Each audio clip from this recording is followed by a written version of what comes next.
Good morning all friends. मेरे legal advice by Shaikh Javed Mohammad advocate channel पर आपका स्वागत है। आज हम बात करेंगे मुस्लिम विधि में शून्य वसीयतें क्या होती हैं। तीन वसीयतों को मुस्लिम विधि में शून्य वसीयत की श्रेणी में रखा गया है। नंबर एक है सशर्त वसीयत, नंबर दो है भावी वसीयत और नंबर तीन है समाश्रित वसीयत। इन तीनों वसीयतों को मुस्लिम विधि के तहत शून्य वसीयत की श्रेणी में रखा गया है। हम सबसे पहले सशर्त वसीयत को जान लेते हैं कि इसमें क्या बताया गया है। जहां किसी संपत्ति वसीयत किसी शर्त संबंधी प्रक्रिया से संबंधित है तो ऐसी स्थिति में शर्त शून्य होगी किंतु वसीयत विधिमान्य होगी। मतलब मुस्लिम विधि में सशर्त वसीयत को इस प्रकार से परिभाषित किया गया है कि यदि वसीयत में कोई शर्त रख दी जाती है तो वो शर्त शून्य होगी और वसीयत विधि अनुसार मान्य होगी। ये हो गई सर सशर्त वसीयत के बारे में परिभाषा। दूसरा होता है भावी वसीयत। जहां किसी संपत्ति की वसीयत भविष्य में प्रभावित होना आशयित हो वहां ऐसी वसीयतें शून्य होती हैं। मतलब मुस्लिम विधि में भावी वसीयतों को शून्य माना गया है जो भविष्य से संबंधित हैं, तो इस प्रकार की वसीयतें मुस्लिम विधि के तहत शून्य मानी जाएंगी। नंबर तीन है सर समाश्रित वसीयत। इसको मुस्लिम विधि में जो परिभाषित किया गया है पहले मैं आपको पढ़ के बता देता हूं और उसको समझा भी दूंगा। किसी संपत्ति के भाग की वसीयत यदि किसी भावी घटना के घटित होने पर आधारित है तो वह शून्य होगी जब तक कि इस संबंध में ऐसी कोई रूढ़ी ना हो जिसके पीछे विधि का बल कार्यरत हो।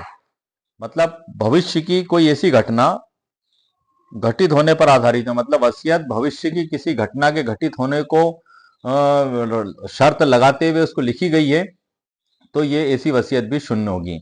यदि कोई रूढ़ी और कोई प्रथा जो कानून का बल प्राप्त कर चुकी है वो मौजूद है तो वो इसका एक अपवाद माना जाएगा। तो इस प्रकार से ये सर जो तीनों डेफिनेशंस हैं कि किसी संपत्ति की सशर्त वसीयत के बारे में जो मैंने बताया आपको कि जिसके साथ शर्त जुड़ी हुई है वह शर्त तो विधिमान्य ना होगी किंतु वसीयत विधिमान्य हो जाएगी। ये मुस्लिम विधि में बिल्कुल स्पष्ट प्रावधान बताया गया है। इसको एक्सप्लेन करके ऐसे भी समझाया गया है कि भोग बंधक संबंधी वसीयत एवं आजीवन हित वसीयतें विधिमान्य होंगी। मतलब ये दो कंडीशन ही इसमें एक आप इसको अपवाद मान लें या इसको एक अलग तरीके से समझ लें, इसी के अंतर्गत है ये कि भोग संबंधी वसीयत एवं आजीवन हित संबंधी वसीयत विधिमान्य होंगी। मतलब ये दो वसीयतें विधिमान्य होंगी, बाकी की वसीयतें शून्य वसीयत मानी जाएंगी। सशर्त वसीयतें ठीक उसी आधार पर आधारित हैं जिस पर नियम 139 के अंतर्गत हिबा संबंधी शर्त अवधारित है। मतलब सशर्त वसीयत की जो तुलना है वो मुस्लिम विधि के हिबा से की गई है कि मुस्लिम विधि में हिबा में जो सशर्त हिबा परिभाषित किया गया है कि वो शर्त तो शून्य होगी लेकिन हिबा मान्य होगा, तो इसकी तुलना सशर्त वसीयत की तुलना सशर्त हिबा से की गई है। तो मैं सशर्त हिबा पे भी सर मुस्लिम विधि के सशर्त हिबा पे भी आपको संक्षिप्त ध्यान डालना चाहूंगा कि इसके अंतर्गत क्या बताया गया है ताकि आपको इस वाले चैप्टर को समझने में आसानी हो सके। शर्त सहित दान, इसको मैं वर्ड टू वर्ड पढ़कर बता देता हूं ताकि आपको, ये हमारे टाइटल से संबंधित है, वसीयत से संबंधित है और ये दोनों की तुलना की गई है कि सशर्त वसीयत और सशर्त हिबा ये दोनों को एक ही श्रेणी में रखा गया है। तो हम अगर इसको भी समझ लेंगे तो हमें सशर्त वसीयत को समझने में पूरी आसानी होगी। शर्त सहित दान, हनफी विधि के अनुसार शर्त के साथ किसी संपदा का दान विधि मान्य माना जाता है किंतु शर्त शून्य होता है। ये बिल्कुल स्पष्ट लिखा हुआ है हनफी विधि के अनुसार। नंबर दो है शिया विधि के अंतर्गत किसी संपत्ति से संबंधित दान जिसके साथ कोई सहायक शर्त है तो ऐसी स्थिति में शर्त और दान दोनों विधि मान्य होते हैं। मतलब शिया विधि में अगर सशर्त दान किया गया है तो दान भी मान्य है और शर्त भी मान्य है, लेकिन हनफी विधि के अनुसार यदि सशर्त दान किया गया है तो शर्त शून्य होगी और दान मान्य होगा। इसको कुछ उदाहरणों के साथ भी इसमें बताया गया है और इसमें सशर्त सहित दान, ये इसकी तुलना, दोनों की तुलना जो की गई है क्योंकि इन दोनों में एक समान तरीके की स्थिति और कानून लागू होते हैं। इसमें एक मुस्लिम विद्वान जो हिदाय हैं उन्होंने भी अपनी राय व्यक्त की। उनकी राय क्या है सर मैं आपको वो भी बता देता हूँ। मुस्लिम विधि के अंतर्गत दान के माध्यम से दी गई कोई संपत्ति जो किसी अवैध शर्त के अंतर्गत दी गई है वह अविधिमान्य नहीं होगी भले ही शर्त अविधिमान्य हो जाती है। ये हिदाया ने मुस्लिम विधि के अंतर्गत लिखा हुआ है और ये बुक्स में भी प्रकाशित है सर। जो ला में लिखा हुआ है उस ला के आधार पर ही मैं आपको बात कर रहा हूँ। मुस्लिम विद्वान हिदाया ने इसमें अपनी राय जाहिर की है। इसको कुछ उदाहरण के द्वारा भी हम समझ सकते हैं। वो उदाहरण में सर आपको बता देता हूँ, जो बुक में लिखे हुए हैं वो उससे बेस्ट उदाहरण तो सर आपको कहीं मिल भी नहीं सकते हैं, क्योंकि वो पूरे कानून के तहत लिखे गए हैं। तो मैं उन्हीं को वर्ड टू वर्ड पढ़कर बता रहा हूँ, और वो इतने आसान शब्दों में लिखे गए हैं कि आपको आसानी से सर समझ में भी आ जाएंगे। तो आप ध्यान से सुनिएगा, मैं सारे उदाहरण आपको पढ़कर बता रहा हूँ। कुल 3 उदाहरण हैं और एक एक साइटेशन भी है जिसके द्वारा इसको समझाया गया है।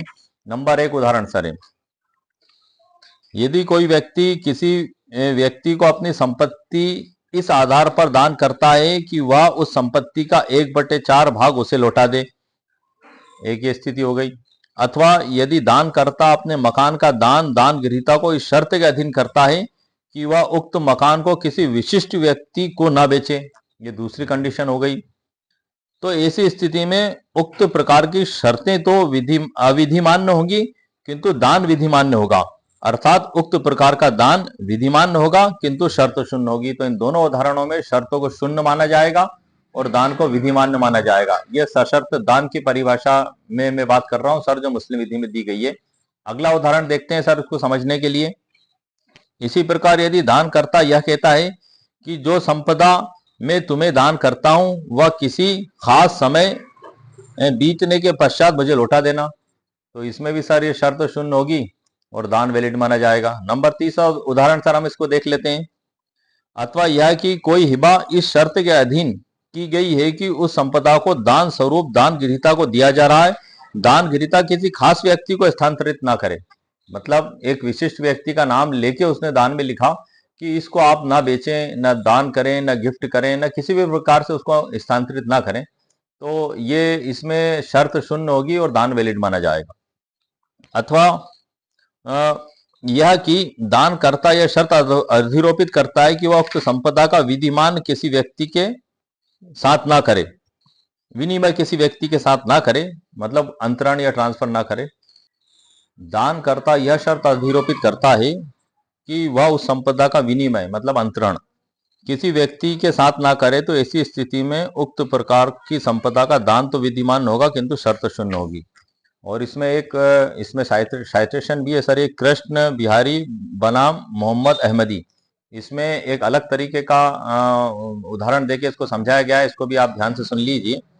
इसमें ये बताया गया है कि कोई दानकर्ता द्वारा इस शर्त के अधीन दिया गया था कि दान गृहीता व्यक्ति दानकर्ता के समस्त ऋणों का भुगतान करेगा, तो इस प्रकार की शर्त विधिमान्य होगी। ये शर्त एक अपवाद है सर कि वो कर्ज का भुगतान करेगा, तो इसको विधिमान्य माना गया, क्योंकि इस शर्त संपत्ति के कार्य को क्रियान्वित नहीं करती है।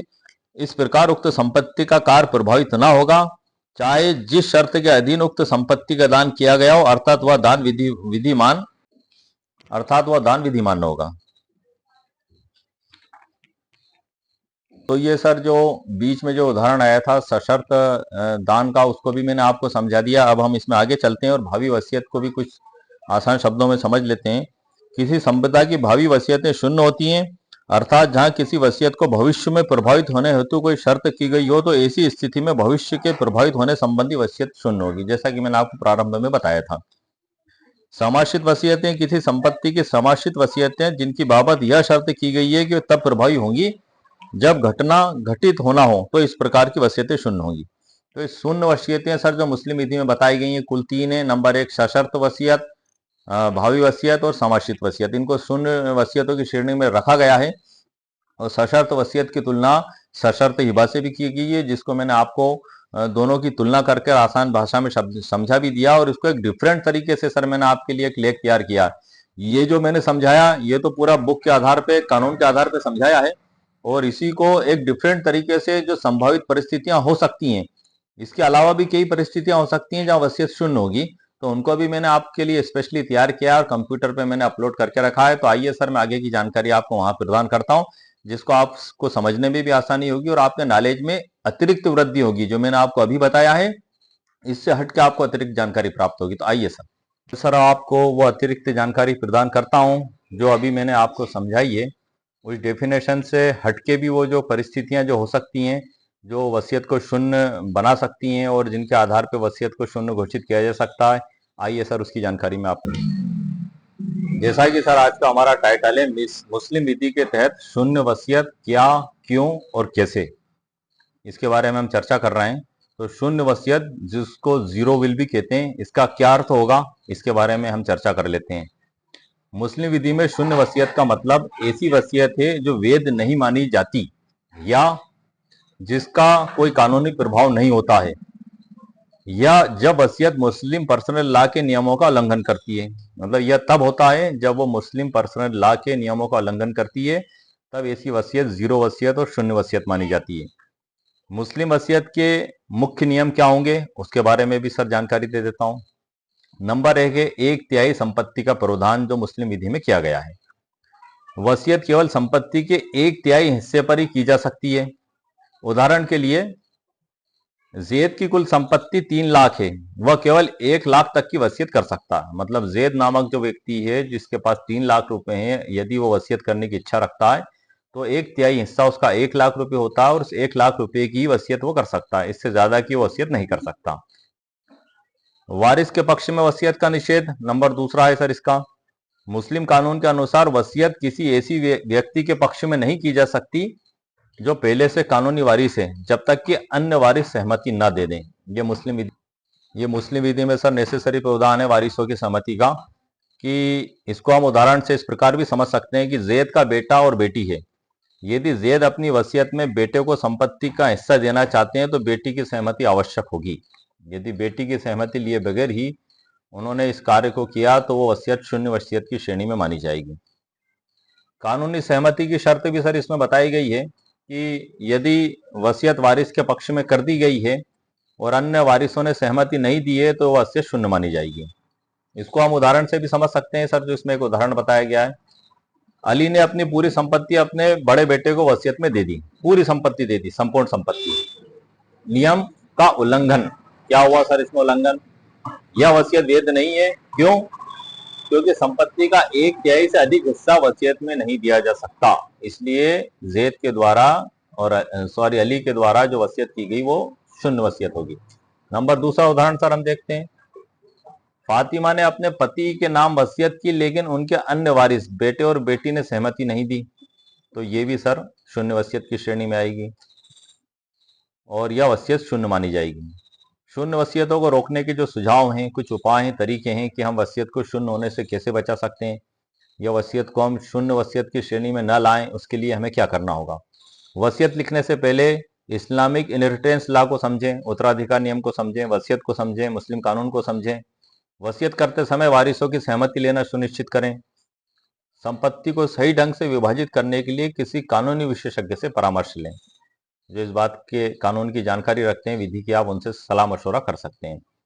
मुस्लिम वसीयत के लिए जो कानूनी प्रावधान दिए गए हैं, मुस्लिम पर्सनल लॉ एप्लीकेशन एक्ट 1937, जो शरीयत एक्ट 1937 है, उसमें दिए गए हैं। इसमें धारा 2 में ये बताया गया है, मुस्लिम शरीयत एक्ट की 1937 की धारा 2 में, कि ये मुस्लिमों के किन किन प्रावधानों पर लागू होगी। तो मुस्लिमों के जो समस्त प्रावधान है, जिसमें शादी, तलाक, और तलाक में वो इला, खुला, ज़हार, तलाक मुबारक और ये तमाम प्रकार के तलाक आ गए हैं, ये समस्त पूरा मुस्लिम जो शरीयत है उस पर ये धारा 2 में परिभाषित किया गया है। धारा 2 में घोषणा के बारे में भी इसमें बताया गया कि आप न्यायालय से इसकी घोषणा भी करवा सकते हैं अपने अधिकारों की। इस्लामिक विधि के अनुसार वसीयत पर अमल फिकाह के प्रावधानों पर आधारित होता है। फिकाह जो है उसके प्रावधानों पर आधारित होता है। वसीयत से संबंधित विवादों का समाधान इस्लामी कानून के दायरे में किया जाएगा। तो इस प्रकार से ये जो वसीयत, शून्य वसीयत है, जो आज का हमारा टाइटल है सर, उस पर मैंने आपको संपूर्ण कानूनी जानकारी प्रदान कर दी है। और चूंकि वसीयत के बारे में हम चर्चा कर रहे हैं तो वसीयत की परिभाषा के बारे में भी सर आपको मैं बता देता हूं। इसके महत्व को समझाने के लिए मैं 2 शब्द कहना चाहूंगा। लिखा है जो कागज पर वो आखिरी फरमान है, इस वसीयत के शब्दों में जिंदगी का अरमान है। भारतीय उत्तराधिकार अधिनियम 1925 की धारा 2(1) में वसीयत को परिभाषित किया गया है। यह अंतिम इच्छा पत्र होता है। कोई भी व्यक्ति उसकी स्वस्थ और बालिग अवस्था में एक लेख लिखता है कि उसके मरने के बाद उसकी संपत्ति उसके वारिसों को किस प्रकार से दी जाएगी। इस लेख को ही वसीयत कहते हैं, वसीयतनामा कहते हैं, और ये वसीयत करता है कि मृत्यु के बाद ही प्रभाव में आता है। वसीयत में 2 गवाहों का होना आवश्यक है और वसीयतकर्ता का स्वस्थ और बालिग होना भी आवश्यक है। भारतीय उत्तराधिकार अधिनियम 1925 का भी मैं हवाला देना चाहूंगा। उसमें धारा 59 और 63 में जो बताया गया है वही स्थिति मुस्लिम विधि के तहत भी बालिग होने के संबंध में बताई गई है। मुस्लिम विधि में भारतीय वयस्कता अधिनियम 1875 की धारा 3 के तहत जो 18 वर्ष की आयु बालिग होने की दी गई है, उसके तहत एक वसीयतकर्ता का बालिग होना जरूरी है। लेकिन जो मुस्लिम लड़का संरक्षकता और प्रतिपाल अधिनियम के तहत पल और बढ़ रहा है, उसकी वसीयतकर्ता की आयु 21 वर्ष निर्धारित की गई है। वसीयतकर्ता स्वतंत्र सहमति से वसीयत को की जाना आवश्यक है। किसी भी डर, दबाव, धमकाओं के कारण यदि वसीयत की गई है तो उसे विधि अनुसार शून्य माना जाएगा। वसीयत गृहीता में कुछ 5 प्रकार के लोग मुस्लिम विधि में वसीयत ग्रहण करने के योग्य माने गए। वसीयत गृहीता को वसीयती और मुसलह भी कहा जाता है। जो ग्रहण करने के पात्र माने गए उसमें एक कोई भी स्त्री या पुरुष, कोई भी विवाहित या अविवाहित व्यक्ति, कोई भी बालिग या नाबालिग व्यक्ति, कोई भी स्वस्थ चित्त या अस्वस्थ चित्त व्यक्ति और कोई भी मुस्लिम या गैर मुस्लिम, ये पांचों प्रकार के लोग वसीयत ग्रहण करने के लिए सक्षम माने गए हैं। और एक अजन्मा बच्चा जो माँ के गर्भ में मौजूद है वो भी वसीयत करने के लिए सक्षम माना गया है, लेकिन उसका वसीयतकर्ता की मृत्यु के समय अस्तित्व में होना आवश्यक है और वसीयत करने की तिथि से 6 माह के अंदर उसका जन्म लेना आवश्यक है। यदि एक मुस्लिम व्यक्ति के द्वारा 1/3 से अधिक संपत्ति की वसीयत उसके वारिसों को की जाती है तो उसके अन्य वारिस उसको यदि सहमति प्रदान कर देते हैं तो वो विधि अनुसार मान्य की जाएगी। यदि वो सहमति प्रदान नहीं करते हैं तो विधि अनुसार मान्य नहीं की जाएगी। मुस्लिम वसीयतकर्ता के लिए स्वस्थ और बालिग होना आवश्यक है और 1/3 की संपत्ति उसके द्वारा वसीयत की जा सकती है। क्योंकि हमारा टाइटल सशर्त वसीयत से है सर, और सॉरी शून्य वसीयतों से है कि शून्य वसीयतों की श्रेणी में किसको रखा गया है, उसके बारे में मैंने कंप्लीट कानूनी जानकारी आपको प्रदान कर दी है। उम्मीद है आपको मेरा वीडियो पसंद आया होगा। मेरे वीडियो को आप लाइक भी करें, शेयर भी करें, सब्सक्राइब भी करें। ओके, शुक्रिया, थैंक यू सर।